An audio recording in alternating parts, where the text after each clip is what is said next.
Hello friends, paramedical education में आपका स्वागत है। आज हम बात करेंगे आपके एक टॉपिक के बारे में, मल्टीपल एंड ट्विन प्रेगनेंसी के बारे में, जो आपके एग्जाम से रिलेटेड इंपॉर्टेंट टॉपिक है। आज हम इसके बारे में डिस्कस करते हैं।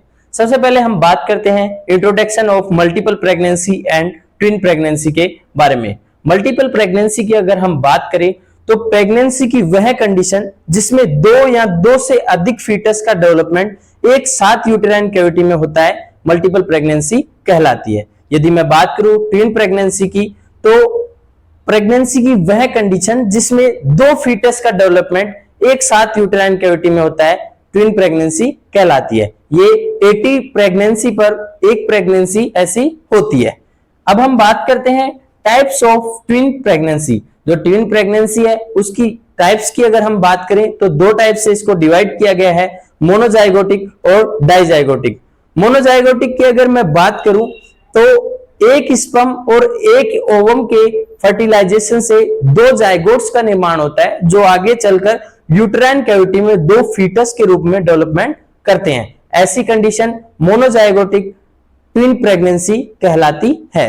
यदि मैं बात करूं डाइजाइगोटिक ट्विन प्रेगनेंसी की, तो प्रेगनेंसी की वह कंडीशन जिसमें दो स्पर्म और दो ओवम मिलकर फर्टिलाइजेशन करते हैं तथा दो जाइगोट्स का निर्माण करते हैं, और जो यूटेराइन कैविटी है उसमें दो फीटस का एक साथ डेवलपमेंट होता है। ऐसी कंडीशन डाइजाइगोटिक ट्विन प्रेगनेंसी कहलाती है। यदि मैं इनके डिफरेंस की बात करूं, मोनोजाइगोटिक और डाइजाइगोटिक दोनों के डिफरेंस की अगर हम बात करें, तो जो मोनोजाइगोटिक होता है उसमें एक प्लेसेंटा होती है, जबकि डाइजाइगोटिक में दो प्लेसेंटा प्रेजेंट होती हैं। यदि मोनोजाइगोटिक में लेयर्स की बात करें, कोरियन और एमनियन लेयर जो फीटस को प्रोटेक्ट करती हैं, जो इंजरी होने से बचाती हैं, वो लेयर जो कोरियन लेयर होती है वो उसमें एब्सेंट होती है, जबकि जो एमनियन लेयर है वो प्रेजेंट होती है मोनोजाइगोटिक में।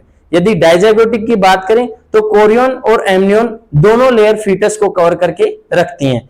यदि हम बात करें मोनोजाइगोटिक की, तो मोनोजाइगोटिक को यूनिओवुलर के नाम से जाना जाता है, जबकि हम डाइजाइगोटिक की बात करें तो बाइनओवुलर के नाम से उसे जाना जाता है। इसके बाद नेक्स्ट हम बात करते हैं जो कोजेज ऑफ ट्विन प्रेगनेंसी। जो ट्विन प्रेगनेंसी के कोजेज की अगर हम बात करें तो मेनली अगर हम बात करें तो इसके कोजेज आज भी अननोन है, यानी कि रियल कोज आज भी इसके अननोन है।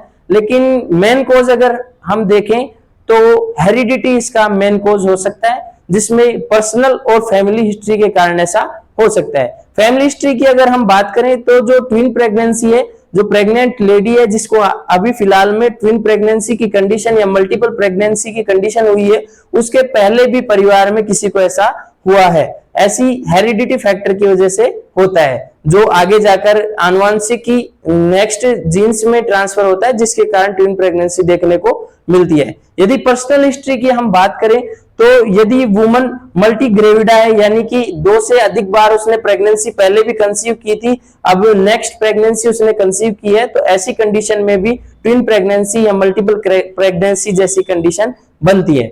इसके बाद हम बात करते हैं sign and symptoms of twin pregnancy. जो ट्विन प्रेगनेंसी है उसके साइन एंड सिम्टम्स की अगर हम बात करें तो नॉर्मली जो साइन एंड सिम्टम्स हैं उनसे ज्यादा मात्रा में जो साइन एंड सिम्टम्स है वो हमको देखने को मिलते हैं। जैसे हम बात करें मॉर्निंग सिकनेस की, तो मॉर्निंग सिकनेस में नोजिया और वोमिटिंग जैसी कंडीशन नॉर्मल प्रेगनेंसी की तुलना में ज्यादा मात्रा में देखने को मिलती है। और जो लोअर लिम्ब पार्ट है या लोअर एब्डोमिनल पार्ट है उसमें एडिमा देखने को मिलता है, जिसको अपन कह सकते हैं, यानी कि पैरों में सूजन हो सकता है, जिसके कारण जो फीमेल है उसको चलने फिरने में कठिनाइयां होती हैं। और जो लोअर एब्डोमिनल पार्ट जो है उसका ज्यादा मात्रा में इनलार्जमेंट होता है, क्योंकि जो फीटस है वो उनकी जो काउंटिंग है वो ज्यादा है, इसके कारण जो इनलार्जमेंट है वो ज्यादा मात्रा में होता है। और हम बात करें तो कार्डियोवैस्कुलर जो रीजन होता है फीमेल का, जो ट्विन प्रेगनेंसी जिसने कंसीव किया है उस लेडी के कार्डियोवैस्कुलर जो रीजन है उसमें पेन होने लगता है। और जो रेस्पिरेटरी अगर चेंजेस की हम बात करें तो उसे सांस लेने में भी कठिनाइयां होने लगती है। नेक्स्ट अगर हम बात करें एग्जामिनेशन की, इसकी एग्जामिनेशन किस प्रकार से की जाती है, तो इसकी एग्जामिनेशन के फिजिकल मेथड की अगर हम बात करें तो एब्डोमिनल एग्जामिनेशन के द्वारा हम ट्विन प्रेगनेंसी या मल्टीपल प्रेगनेंसी का पता कर सकते हैं। जो एब्डोमिनल एग्जामिनेशन होता है उसकी अगर हम बात करें तो 3 मेथड के द्वारा एब्डोमिनल एग्जामिनेशन हम कर सकते हैं, इंस्पेक्शन, अस्कल्टेशन और पल्पेशन। इंस्पेक्शन की अगर हम बात करें तो हम जो एब्डोमिनल पार्ट है उस पर जो हमारे हैंड है उनको रख के फीटल के हेड को फील कर सकते हैं। उससे हम हमारी जो एग्जामिनेशन है उसको कंप्लीटली देख सकते हैं कि अगर हमें 2 फीटस के हेड फील हो रहे हैं या ज्यादा मात्रा में फीटस के हेड फील हो रहे हैं तो ऐसी कंडीशन मल्टीपल या ट्विन प्रेगनेंसी हो सकती है। यदि मैं बात करूं पल्पेशन मेथड की, तो पल्पेशन मेथड के द्वारा भी हम हेड को फील करते हैं और पता करते हैं कि ये ट्विन प्रेगनेंसी या मल्टीपल प्रेगनेंसी हो सकती है। यदि मैं बात करूं अस्कल्टेशन मेथड की, अस्कल्टेशन मेथड में हम फीटल स्टेथोस्कोप का यूज करते हैं जिसके द्वारा फीटल की हार्ट बीट या रेगुलर या रिदमिक जो कॉन्ट्रैक्शन है, जो साउंड्स है, उनको सुनकर पता लगा सकते हैं। इसके बाद जो एग्जामिनेशन है, नेक्स्ट एग्जामिनेशन केमिकल एग्जामिनेशन की अगर मैं बात करूं तो बायोकेमिकल एग्जामिनेशन के द्वारा भी हम ट्विन प्रेगनेंसी या मल्टीपल प्रेगनेंसी का पता कर सकते हैं, जिसमें एचसीजी लेवल इंक्रीज होता है, ज्यादा मात्रा में होता है। इससे भी हम यह पता कर सकते हैं कि ये ट्विन प्रेगनेंसी या मल्टीपल प्रेगनेंसी हो सकती है। यदि एग्जैक्ट मेथड की अगर मैं बात करूं तो यूएसजी मेथड सबसे एग्जैक्ट मेथड है जिसको हम काम में ले सकते हैं, जिसके द्वारा हम पता कर सकते हैं जो फीमेल है वो ट्विन या मल्टीपल प्रेगनेंसी कंसीव कर रखी है या नहीं, इसके बारे में हमें पता लग जाता है। इसके बाद मैनेजमेंट की अगर मैं बात करूं, मैनेजमेंट यदि हमें पता लग गया कि जो फीमेल है वो उसके ट्विन प्रेगनेंसी या मल्टीपल प्रेगनेंसी जैसी कंडीशन है तो हम मैनेजमेंट करते हैं, आयरन थेरेपी देते हैं, सप्लीमेंट थेरेपी उसको देते हैं और उसको रेस्ट करने के लिए बोलते हैं। ऐसी कंडीशन के लिए हम इस प्रकार से मैनेजमेंट करते हैं। और जब उसकी लेबर टाइम होती है, यानी कि जब लेबर की स्टेज आती है, डिलीवरी का जब टाइम आता है, तो उसका भी मैनेजमेंट हम करते हैं। इसके लिए हम आईसीयू की व्यवस्था करते हैं लेडीज के लिए, क्योंकि ट्विन प्रेगनेंसी के दौरान किसी भी प्रकार के वाइटली अनस्टेबल जैसी कंडीशन फीमेल को बन सकती है, या फिर एनआईसीयू की भी हम व्यवस्था करके रखते हैं, क्योंकि नियोनेटल जो इंटेंसिव केयर यूनिट है उसकी व्यवस्था करनी पड़ती है,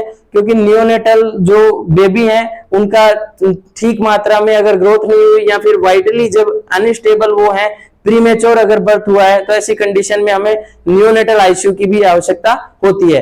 और इस दौरान हमें जो सिजेरियन डिलीवरी की ट्रे है वो भी तैयार रखनी होती है, क्योंकि किसी भी टाइम पे ऐसी कंडीशन में सिजेरियन भी करना पड़ सकता है। इसके बाद नेक्स्ट मैं बात करूं कॉम्प्लिकेशन की, जो कॉम्प्लिकेशन है वो भी देखने को मिलते हैं ट्विन प्रेगनेंसी और मल्टीपल प्रेगनेंसी के, जिसमें जो फीमेल है उसकी जो एंजाइटी या फिर हाइपरटेंशन जैसी या फिर मेंटल डिस्टर्ब जैसी कंडीशन बनती है, जिसको भी ध्यान में रखना पड़ता है, या कॉम्प्लिकेशन जो हो जाता है उसको मैनेजमेंट करना पड़ता है। और जो फीटस है उसकी प्रीमेच्योर बर्थ जैसी कंडीशन हो सकती है, या फिर मिसकैरेज जैसी कंडीशन भी हो सकती है, यानी कि जो फीटस है, जो दोनों फीटस है या फिर एक फीटस है, अंदर यूटेराइन डेथ हो सकती है उसकी, ऐसी कंडीशन भी, कॉम्प्लिकेशन भी देखने को मिल सकते हैं।